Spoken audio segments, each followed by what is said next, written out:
Sebelum kita mulai pembelajaran kita pada hari ini, Ibu minta Rizdo bikin kita dalam doa dulu.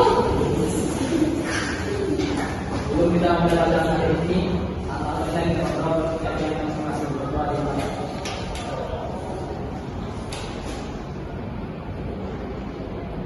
Amin berdoa selesai. Terima kasih Rizdo. Nah, Ibu mau nanya nih, ngomong-ngomong gitu kan, ada nggak yang kemarin liburan, entah kemana gitu, keluar kota atau gimana?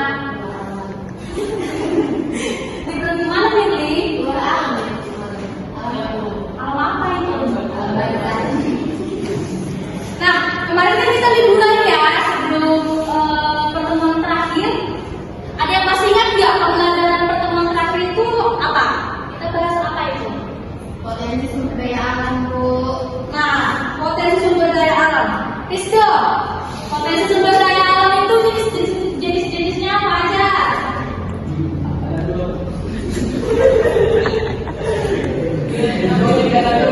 Oke, nanti untuk minggu lalu Rizdo mendengarkan ya materi yang sudah disampaikan. Nah, hari ini kita akan belajar tentang ekonomi nih. Kita akan belajar tentang pembangunan wilayah, revolusi industri, dan apa saja pengaruhnya terhadap ruang muka bumi dan kesejahteraan. Nah, nanti dalam pembelajaran ini Ibu bakal bikin games untuk kalian semua. Jadi saat Ibu menyampaikan materi harus didengarkan. Sekarang nanti di gamesnya kalian bisa menjawab pertanyaan-pertanyaan dari Ibu. Bisa? Oke, sebelum kita masuk games, kita masuk ke materi dulu. Ibu akan memberikan satu video yang akan mendukung pembelajaran kita pada hari ini. Menurut Sosialisasi dan Anda. Nah, sebelum Ibu masuk ke dalam videonya, Ibu mau tanya dulu, ada yang tahu nggak pembangunan itu apa sih? Apa yang dimaksud dengan pembangunan? Kalau ada pembangunan, berarti ada penduduk. Sedikit lagi, kalau ada pembangunan, berarti ada kehidupan. Lebih spesifik lagi. Kalau ada pembangunan, berarti ada perubahan. Kalau lahannya tidak dibangun, berarti tidak ada perubahan. Nah, pembangunan wilayah ini ada dua jenis. Ada pembangunan yang menguntungkan, ada pembangunan yang merugikan kayak manusia. Ada manusia yang menguntungkan, ada manusia yang merugikan. Betul banget.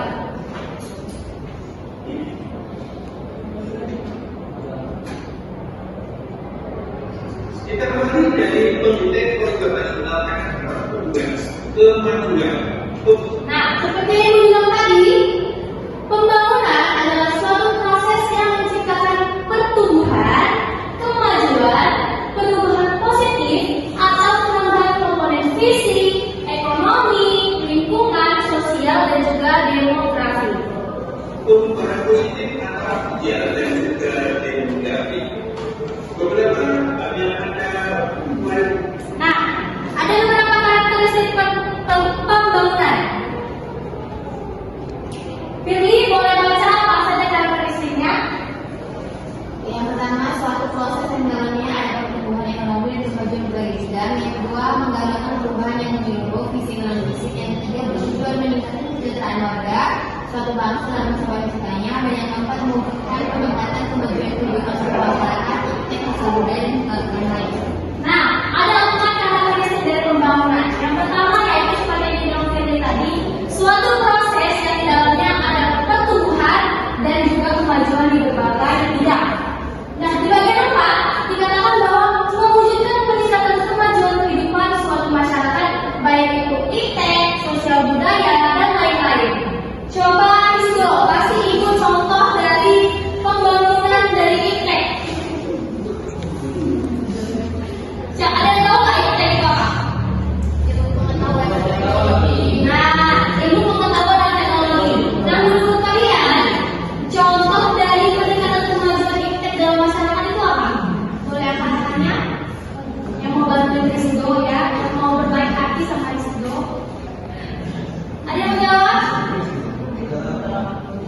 membangunkan ramah lingkungan, Bu.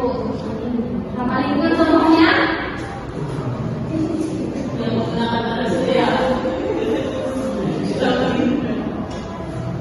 Oke, kalau sosial budaya? Rumah adat, Bu. Rumah adat boleh. Tapi itu kayak kalau rumah adat itu lebih ke kayak apa ya? Kita menjaga budaya yang sudah ada gitu kan. Tapi ini yang ibu tanya itu peningkatan kemajuan dari sosial budaya itu apa? Dampaknya dari contoh ini kan kita bahas pembangunan. Dampak dari pembangunan ke sosial budaya itu apa? Kalau ada pembangunan, berarti sosial budaya kita jadinya kayak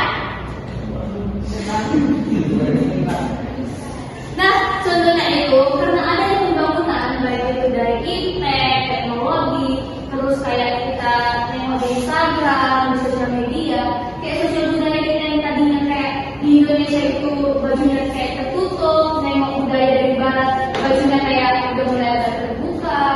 Nah, itu adalah dampak dari pembangunan tadi. Oke?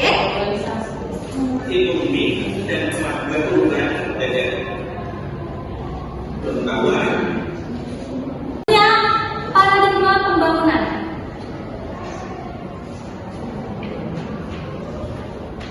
atau juga bisa dikatakan sebagai cara pandang di dalam perencanaan dan penyelenggaraan pembangunan untuk meningkatkan kemajuan, kualitas hidup dan juga kesejahteraan masyarakat. Fungsi dari paradigma pembangunan ini kita hasil paradigma tahu dari atas. Nah, ada dua paradigma pembangunan. Yang pertama yaitu top down atau dari atas ke bawah. Nah, top down ini fokusnya kepada silakan masuk.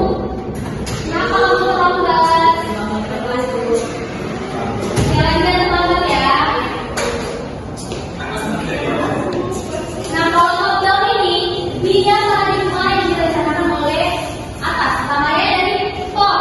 Top itu di atas, bukan top down, berarti dari atas ke bawah. Berarti di top down ini fokus utamanya itu memang ke masyarakat. Cuma pelakunya itu adalah pemerintah. Mereka tidak melibatkan masyarakat. Masyarakat itu hanya menjadi objek dari pembangunan mereka. Contohnya apa? Apa kegiatan pemerintah yang tidak melibatkan masyarakat? Pembangunan jalan tol.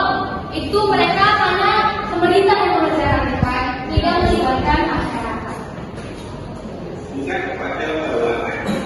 Atasan ini misalnya adalah Nah, pemerintah pusat. dia turun kepada pemerintah di bawahnya, seperti pemerintah daerah, provinsi ataupun pemerintah daerah kota, kabupaten, rakyat. Nah, di dalam dan mungkin adalah pemerintah atau laksana cara pembangunan Nah, seperti yang Ibu bilang tadi, pengambil keputusan di paradigma top down ini adalah pemerintah dan bawahannya itu cuma pelaksana saja. yang adalah program pembangunan selektif. Nah, top down ini ada kelemahan dan kelebihannya juga. Yang pertama, kelemahan dari top down ini, mereka tidak sesuai dengan kebutuhan masyarakat. Nah, ini ditengok pemerintah kayak pembangunan jalan tol kan, ditengok pemerintah ya supaya lalu lintas itu lancar gitu kan. Tapi mereka tidak lihat ada masyarakat yang tinggal di dekat jalan tol itu kan kayak tempat mereka tinggal itu agak bergeser sedikit, agak berkurang karena ada pembangunan jalan. Namun beberapa kelebihannya yang lain adalah Nah, kelebihannya kayak Ibu bilang tadi, mengoptimalkan program pembangunan. Jadi, itu pemerintah hanya fokus dengan apa yang ada dalam pikirannya, tidak mau melibatkan masyarakat yang ada di sekitarnya pada tersebut. mengoptimalkan program pembangunan karena pemerintah dan sesungguhnya anggota atau dari bawah ke atas ini adalah suatu orang. Nah, yang kedua, ada bottom up. Dari bawah ke atas. Yang pertama dari atas ke bawah. Nah, ini dari bawah ke atas. Artinya apa? Fokusnya? Fokusnya ke masyarakat. Memang dua-duanya fokus masyarakat, tapi pelakunya pelaksananya siapa?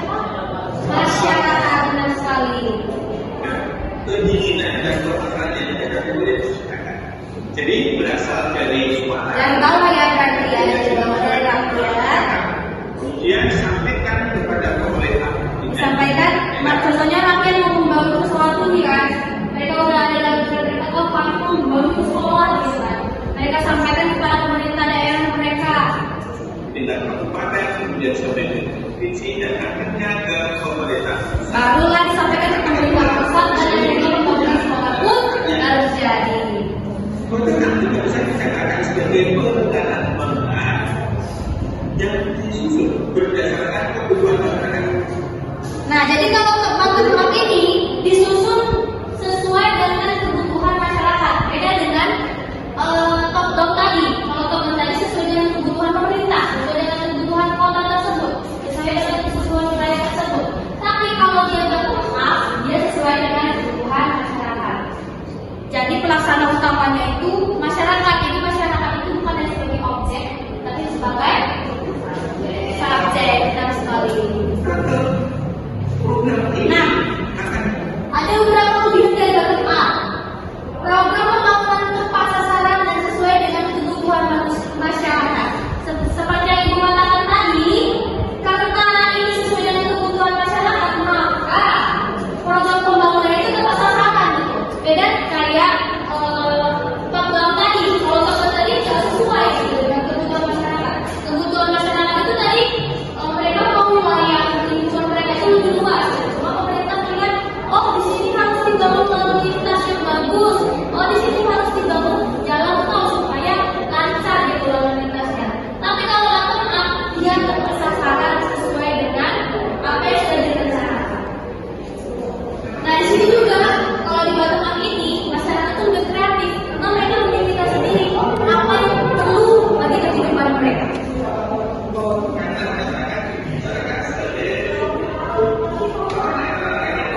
Nah, di balik kelebihannya tadi ada kelemahannya. Membutuhkan waktu lebih lama dan berbelit. Kenapa membutuhkan waktu lebih lama? Ya, karena melewati jalur proses, karena nggak segampang itu mereka naik ke tahap yang selanjutnya itu. Kayak pemerintah, mereka harus mengirim surat ke pemerintah daerah itu belum tentu diterima kan? Belum lagi sampai ke pemerintah pusat, agak susah dari mana. Jadi, bakal membutuhkan waktu yang lebih lama.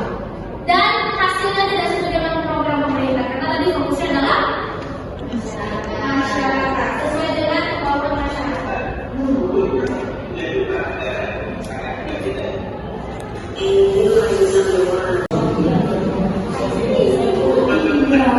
Nah, tadi sudah ada top down, sudah ada bottom up, yang terakhir ada gabungan top down dan bottom up. Nah, kalau yang gabungan ini berarti mereka ini bekerja sama gitu antara pemerintah dan masyarakat. Baik pembangunan antara top down dan bottom up yang disesuaikan dengan jenis program, waktu programnya, dan juga menyesuaikan dengan kebutuhan masyarakat tersebut.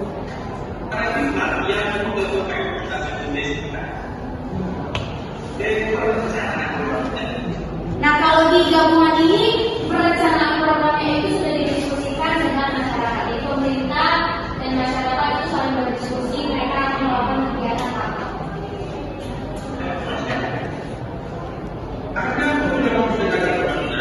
Nah, ada pendekatan pembangunan, tapi kita lebih berfokus kepada dua saja. Yang pertama yaitu berbasis kependudukan dan juga berbasis lingkungan. Nah, apa itu yang berbasis kependudukan? Yang berbasis kependudukan ini berarti fokusnya kepada siapa? Kepada penduduk, kepada masyarakat. Kalau lingkungan? Ruang. Ya, lingkungan masyarakat.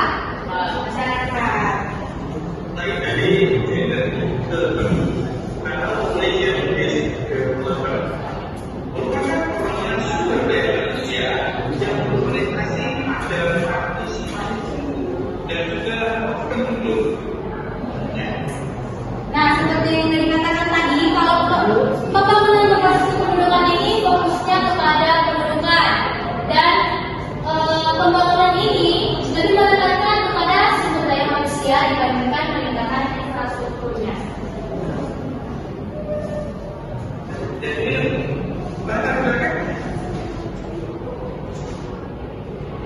Jika ada negara yang miskin atau relatif miskin, maka sekarang pernah berkembang beberapa saat kemudian. Nah, ada beberapa tujuan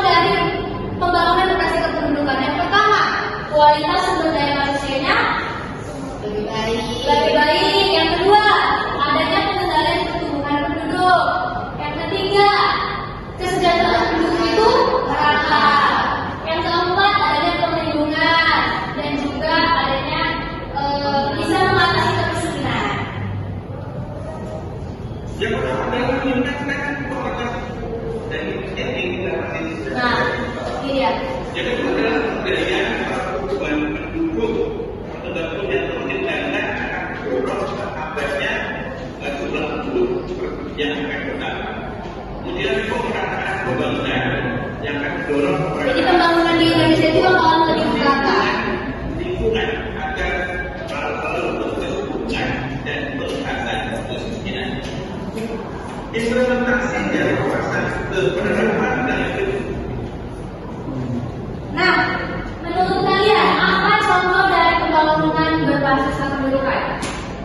Rusun itu kayak gimana? Enggak ya? Program KP, ya betul. Itu bisa mendapat siapa? Program KP lebih masyarakat.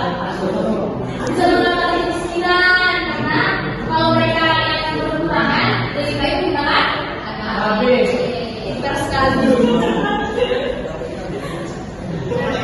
Nah, ini ya pelaksanaan program KB, program transmigrasi, membuka lapangan kerja dan juga meningkatkan pendidikan dan pelatihan. Nah, selanjutnya yaitu pembangunan berwawasan lingkungan. sumber daya alam dan sumber daya manusia dengan cara melestarikan. Nah, kalau pembangunan berwawasan lingkungan ini dia mengoptimalkan sumber daya alam, dari sumber daya manusia, sekarang sumber daya alam. Kasihkan aktivitas di dalam yayasan.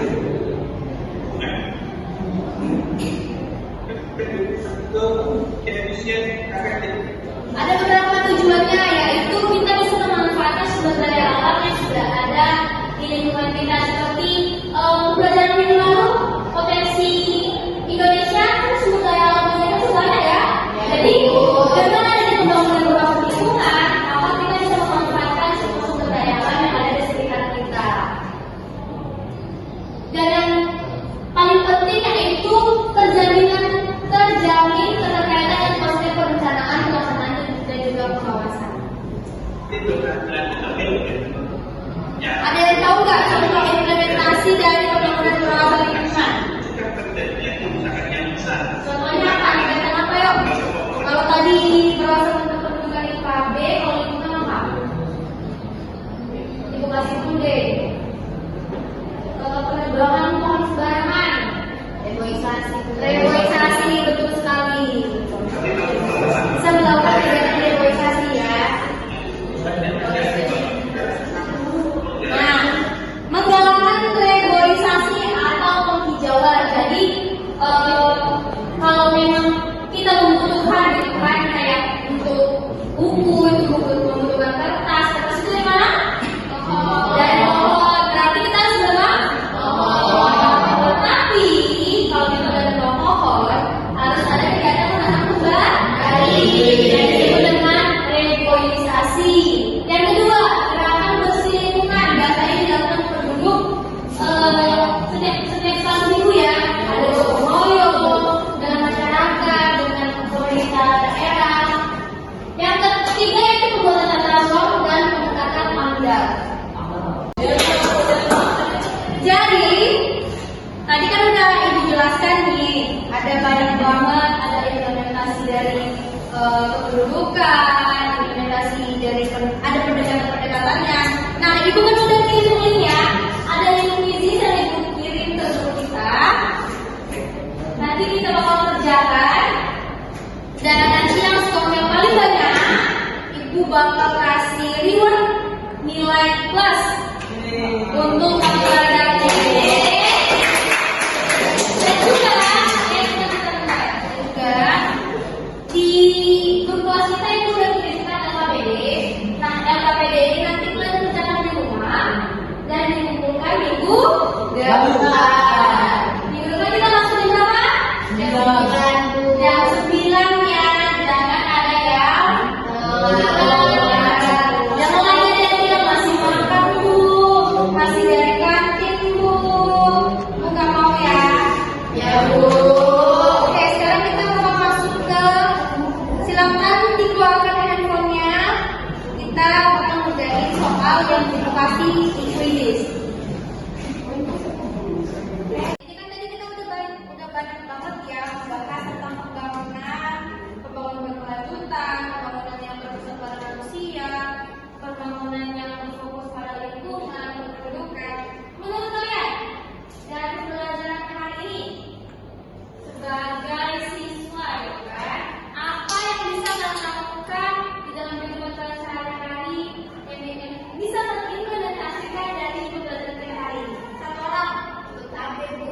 Iya.